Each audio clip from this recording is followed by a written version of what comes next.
মা যদি হয় মায়ের মতন, তাহলে মায়ের জন্য জীবন দিতেও প্রস্তুত থাকে সন্তানরা। হ্যালো এভরিওয়ান, আসসালামু আলাইকুম। আমার কলেজার আপুরা ভাইয়ারা কেমন আছেন সবাই? চলে আসলাম আপনাদের মাঝে আমি ঝর্ণাস ওয়াল থেকে আর একটা নতুন ব্লগ নিয়ে। আর ব্লগটা শুরু করছি মায়ের বাসা থেকেই। আগের ভিডিওতে অবশ্যই আপনারা দেখেছেন যে আমার মা অসুস্থ থাকা কথা শুনেই সঙ্গে সঙ্গে কিন্তু মেয়ের পরীক্ষা দেয়া শেষ করেই চলে আসি মায়ের কাছে। আসার পরে দেখছি যে হ্যাঁ, মা অসুস্থ, দুর্বল, রুচি নেই মুখে। সঙ্গে সঙ্গে তার জন্য একটু শরবত বানিয়ে নিলাম, শরবত খাওয়ালাম। আর যে রান্নাগুলো আমি খেতে পেরেছিলাম না, সেগুলো কিন্তু সব টিফিন বাটিতে করে আমি নিয়ে চলে এসেছি মায়ের বাসায়। কারণ ওই যখন আমি খেতে বসেছিলাম তখনই কিন্তু এই খবরটা পেয়েছি। আর কি খাওয়া হয়?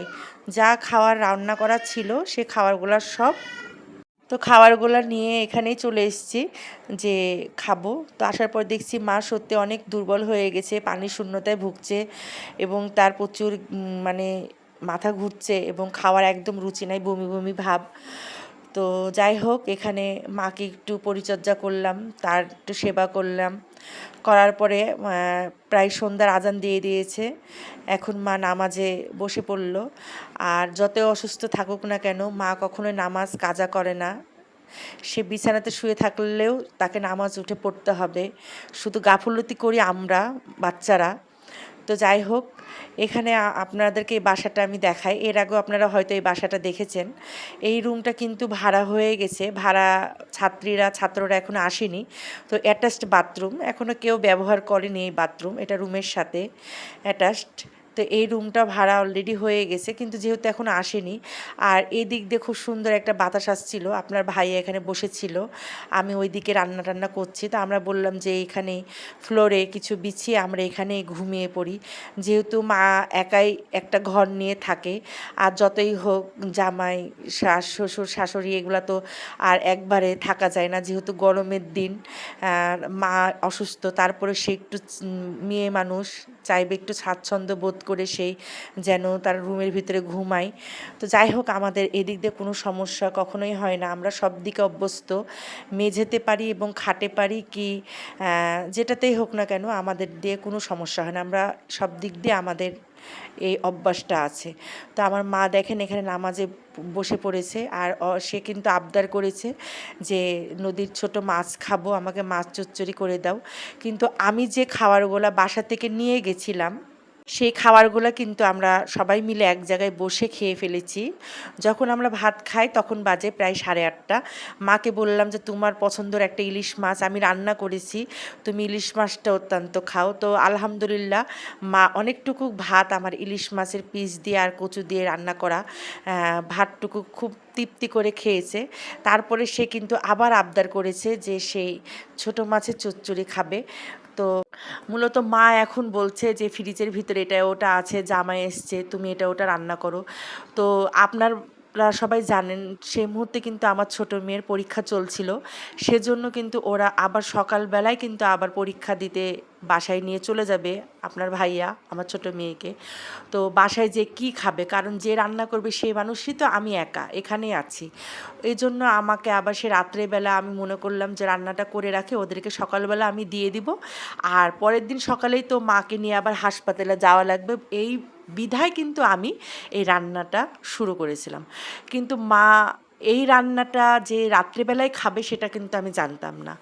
তো আমি মনে করলাম যে মা হয়তো এই ছোটো মাছের চচ্চড়ির সাথে হয়তো রুটি যদি বানিয়ে দিই 2টা, তাহলে হয়তো পেট ভরে সে রুটিটাও খাবে।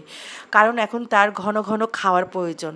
তার মুখের সামনে এটা ওটা বাচ্চার মতন করে আমাকে দিতেই হবে, তাহলে তার রুচিটা ফেরত আসবে এবং সে যখন খাবে তখন সে শরীরে একটু বল পাবে। তো আমি কিন্তু তড়িঘড়ি করে কিন্তু সুন্দর করে এই মাছটা হাতে মাখিয়ে কিন্তু চাপিয়ে দিচ্ছি টমেটো ধনেপাতা দিয়ে। আর এই মাছটা কিন্তু কুটা ছিল না, বাছা ছিল না। এই বাছতে কিন্তু আপনার ভাইয়া আমাকে সহযোগিতা করেছে। গোটাটা মাছই কিন্তু সে বেছেছে এবং সে ধুয়েছে। আমি খালি একটু লবণ দিয়ে কষলে নিয়েছি। কারণ আপনার ভাইয়া কিন্তু ছোট মাছ বলেন, মুরগি বলেন, বড় মাছ বলেন, ও কিন্তু আমাকে কেটে দেয় এবং আমাকে কাজে সাহায্য করে। তো এটাতে কিন্তু ছোট কিছুই না। কারণ একই পরিবারে যখন স্ত্রী কাজ করতে পারে তো স্বামী পারবে না কেন? এটা কিন্তু ছোট চোখে দেখাই যাবে না। তো যাই হোক, এখানে কিন্তু আমি মাছটা চাপাই দিয়েছি। চাপানোর পরে আমি এখন মায়ের জন্য একটু আটা সেনে নিব। যেহেতু বেশি রুটি করব না, হাতে গুনে হচ্ছে ৩-৪টা করব, যদি আপনার ভাইয়া খায়।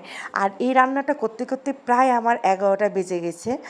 যেহেতু রান্নাটা শুরুই করেছিলাম আমি প্রায় ৯টা থেকে। তো যেহেতু এগুলা একটু ফ্রিজে ছিল, যেহেতু এটার বরফ ছাড়তে একটু সময় লেগেছে। আর এখানে আমি আলুটা ভাজছি, এর জন্য কিছু সংখ্যক মাংস ছিল, প্রচুর চর্বি ছিল মাংসতে। মাংস অল্প ছিল কিন্তু চর্বিটার সংখ্যা বেশি ছিল। তো সেক্ষেত্রে একটু আলু দিলাম, যে মাংস না থাক কিন্তু আলুটা দিয়ে যেন ভাতটা খেতে পারে। তো এই বলে কিন্তু আমি আগে আলুটা ভেজে নিচ্ছি। আর এদিকে কিন্তু আমার মাছ রান্নার ডান। এখন মায়ের জন্য আমি তাড়াতাড়ি করে 2টা রুটি বানিয়ে দেবো, কারণ মা যেহেতু টিভি দেখছে আর তার অবশ্যই আবার খিদা লেগে গেছে, যেহেতু অনেক রাত্রি হয়েছে। তা আমি বললাম যে তুমি একটু অপেক্ষা করো, আমি তোমাকে আজকে রুটি দেবো, তুমি মাছ চচ্চড়ি দিয়ে গরম গরম রুটিটা খাও। এই বলে কিন্তু আমি কড়াইটায় আলু সহকারে রেখে দিলাম, আর মায়ের জন্য আমি রুটি বানানো শুরু করে দিলাম। যেহেতু যখন খাওয়ার একটা মন চাই, রুচি হয় যে আমি এই জিনিসটা খাবো, সঙ্গে সঙ্গে যদি আপনি সেই খাওয়াটা তার সামনে প্রেজেন্ট করতে পারেন তাহলে কিন্তু খেয়ে তৃপ্তি পাবে। আর 1 ঘন্টা পর 2 ঘন্টা পরে যদি তাকে খাবারটা দেন তাহলে কিন্তু সে খাবারের একটা চাহিদা সে থাকে না, নষ্ট হয়ে যায়। তা আমি চিন্তা করলাম, যেহেতু আমি বলেছি যে রুটি বানিয়ে দিব, তো আমার মা কিন্তু আগ্রহ প্রকাশ করলো যে দিলে তো একটু ভালোই হয়। তো যাই হোক, আমি কিন্তু দিলাম। মা অনেক তৃপ্তি মনে খেয়েছে বলে আমার অনেক ভালো লেগেছে যে আমার মা এই সময় গরম গরম রুটিটা, ছোটো মাছ চচ্চড়ি তার অনেক ভালো লেগেছে। আর এই ফাঁকে কিন্তু মাকে খাবার দিয়ে আমি সঙ্গে সঙ্গে রান্নাঘরে ঢুকে পড়লাম, কারণ মাংসটা আমার চাপানো ছিল। ওই যে আপনার ভাইয়ার কথা তো আর কি বলি, আমার মেয়ের বাসায় তো আপনি দেখেছেন, রাত্রে 3টার সময় কিন্তু সে উঠে আমাকে চা বানিয়ে নিয়ে এসে যে তুমি চা বানিয়ে নিয়ে আসো, খাবো। তো ওর জন্য এখন আমাকে আবার চা বানাতে হলো। 3 কাপ চা বানালাম, 1 কাপ মাকে দিলাম, যেহেতু মায়ের ডায়াবেটিস, মা চিনি ছাড়া চা খাবে, এর জন্য আমি চিনি ছাড়াই কিন্তু এখানে চা পাতি দিয়ে ফুটিয়েছি। আর আপনার ভাইয়া আর আমার জন্য আলাদাভাবে নিয়ে নিলাম চিনি দিয়ে। তো এই চাটা নিয়ে আপনার ভাইয়ার সাথে এখন খাবো। আর যেহেতু ওর এখন চা খাওয়ার খুব মন হয়েছে, আর যত রাত্রে ও জেগে থাকে ততবারই সে এটা ওটা খেতে চাই। তো যাই হোক, এখানে কিন্তু আমি চাটা নিলাম। আর আরেকটা জিনিস হচ্ছে যে একটু পরে আবার আমরা ঘুমিয়ে পড়বো, যেহেতু অনেক রাত্রি হয়ে গেছে। পরের দিন আবার সকাল সকাল আমার ছোটো মেয়েকে নিয়ে আপনার ভাইয়া চলে যাবে। এইসব প্রত্যেকটা ভিডিও কিন্তু আপনাদের মাঝে আমি শেয়ার করব। কিন্তু আপনাদের কাছেও কিন্তু আমি কিছু চাই, যেটা আপনারা ভিডিওর শুরুতেই একটা লাইক দিয়ে অবশ্যই ভিডিওটা দেখা শুরু করবেন, কারণ আপনার একটা লাইকই পারে আমার ভিডিওটা অন্যকে দেখার সুযোগ করে দিতে। আর যারা এখনও সাবস্ক্রাইবার করেননি অবশ্যই সাবস্ক্রাইব করবেন এবং আমার পাশে থাকবেন। আল্লাহ হাফেজ সবাইকে।